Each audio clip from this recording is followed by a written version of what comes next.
Welcome to our channel. Belum lama ini publik sempat dibuat geger oleh kematian salah seorang tokoh politik. Ya, dia adalah wakil Bupati Sangihe yang dinyatakan meninggal di dalam pesawat pada 9 Juni 2021 lalu. Hal ini pun memancing berbagai asumsi manakala muncul keterangan pihak kepolisian yang menyebut bahwa penyebab kematian adalah serangan jantung. Sedangkan di sisi lain, tidak ada riwayat penyakit jantung dalam catatan medis seorang Helmut Hontong. Tak ayal kematian Helmut dimirip-miripkan dengan kasus Munir. Mengingat secara kebetulan mendiang adalah salah satu orang yang paling vokal menolak tambang di Sangihe. Tapi siapakah Helmut Hontong yang sebenarnya? Lalu bagaimanakah kelanjutan di balik cerita mati di udara ini? Selengkapnya kami telah merangkum sejumlah datanya untuk kamu. Tapi sebelum lanjut, kami ingatkan kembali untuk subscribe channel ini dan aktifkan lonceng notifikasi kamu untuk mendapatkan video edukatif dari Data Fakta.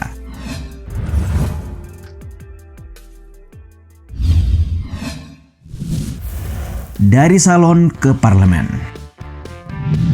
Ada banyak politisi yang lahir dan tumbuh dari lingkungan politik sejak kecil, tapi tidak halnya dengan Helmut Hontong. Faktanya, pria kelahiran Mahangetang, Kepulauan Sangihe, Sulawesi Utara pada 9 November 1962 ini tidak berasal dari keluarga politisi. Bahkan sebelumnya, ia hanya masyarakat biasa yang berprofesi sebagai tukang pangkas rambut. Nah, dari pekerjaannya itulah ia sukses membangun usaha salon hingga para pelanggan dari berbagai kalangan dan profesi termasuk pejabat maupun politisi berdatangan. Selama menjalankan profesinya tersebut, Helmut dikenal sebagai sosok yang ramah, dekat dengan masyarakat, rendah hati dan senang membantu. Sampai pada suatu ketika, ia bertindak sebagai penata rambut istri salah seorang politisi Sulut, Winsulangis Salindeho. Helmut disarankan untuk terjun ke dunia politik dan maju sebagai anggota legislatif. Berbekal ilmu politik yang didapatkan dari percakapan dengan pelanggannya, Helmut akhirnya mencalonkan diri sebagai anggota legislatif dari Partai Golongan Karya pada pemilu tahun 2009. Dan benar saja, ia pun terpilih sebagai anggota DPRD Sangihe 2009-2014, bahkan menjabat sebagai Ketua Komisi A yang membidangi urusan pemerintahan.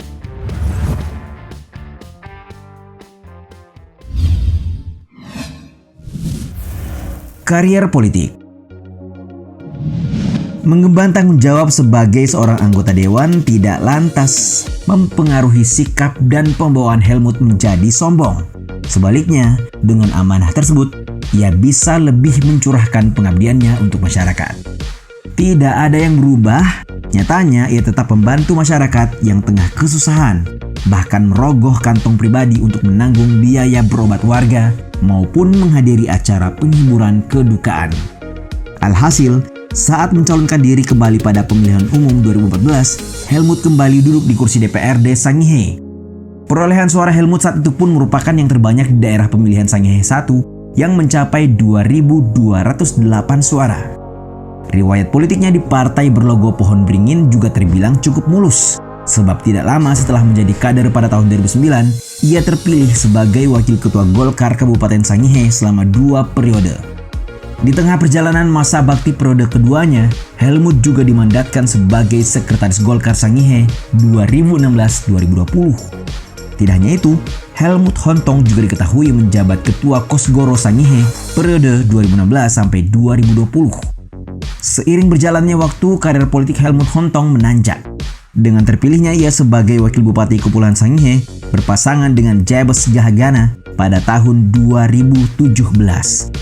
Pasangan Jabes dan Helmut mengalahkan pasangan HR Makagnasa dengan perolehan 46.899 suara dari total 84.636 suara atau 55,41%. Namun tidak bisa dimungkiri bahwa kemenangan pasangan yang diusung Partai Golkar dan Hanura tersebut tidak lepas dari popularitas Helmut yang dikenal dekat dengan masyarakat, baik sebelum maupun semasa menjabat anggota DPRD Kabupaten Sangihe.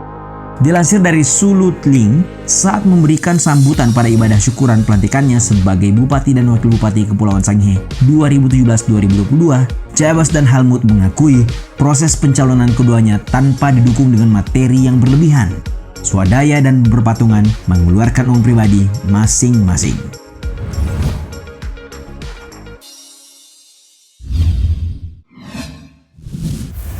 Tegas tolak tambang. Sebagai pasangan bupati dan wakil bupati, baik Helmut maupun Jabez, keduanya dikenal tegas menolak masuknya perusahaan tambang emas ke Sangihe. Mengingat bumi Sangihe yang termasuk dalam wilayah perbatasan Indonesia dan Filipina tersebut, faktanya memang menyimpan potensi emas dan perak di dalamnya.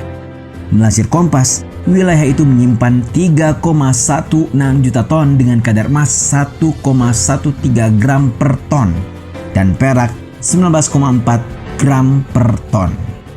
Dalam sikapnya, Helmut secara tegas menunjukkan keberpihakan kepada masyarakat dengan bersurat ke Menteri Energi dan Sumber Daya Mineral agar membatalkan surat izin kontrak karya PT Tambang Mas Sangihe atau TMS.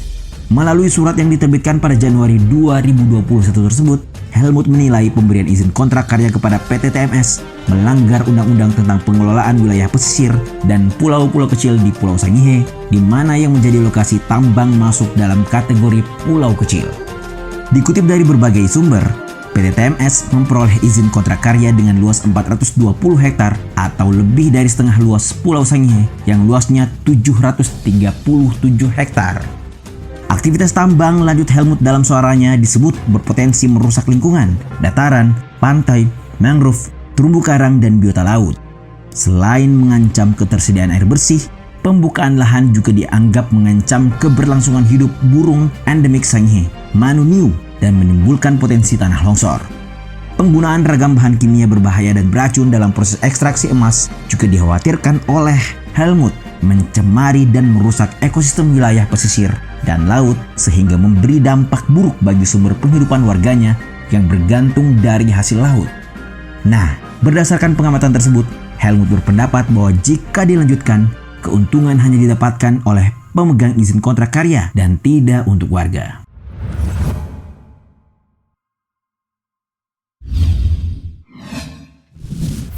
Meninggal di udara.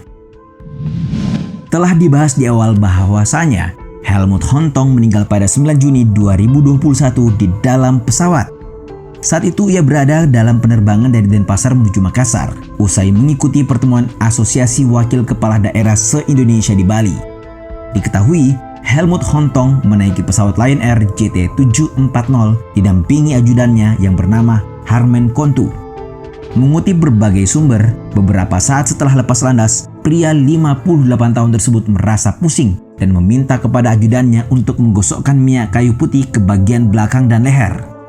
Setelah lehernya digosok, Helmut tidak merespons dan akhirnya sang ajudan pun memanggil pramugari untuk meminta bantuan. Tidak berselang lama, ia terbatuk-batuk hingga mulut dan hidungnya mengeluarkan darah. Di beberapa media dalam pemberitaannya dituliskan bahwa Helmut sempat mengeluh lehernya gatal. Ia mendapatkan pertolongan pertama di dalam pesawat dibantu dokter yang juga menumpang pesawat tersebut. Helmut juga sempat menerima penanganan resusitasi jantung, paru, dan dipasangi tabung oksigen karena mengalami henti jantung dan nafas. Berbagai upaya telah dilakukan. Bahkan pilot telah berkoordinasi dengan ATC Bandara Sultan Hasanuddin Makassar agar menyiapkan tim medis dan ambulans. Namun Helmut telah dinyatakan meninggal dunia ketika tiba di bandara, berdasarkan pengecekan denyut nadi oleh dokter yang dikirim pihak kantor kesehatan pelabuhan. Jenazah kemudian diterbangkan ke Manado sebelum dibawa ke pelabuhan Tahuna, Sangihe.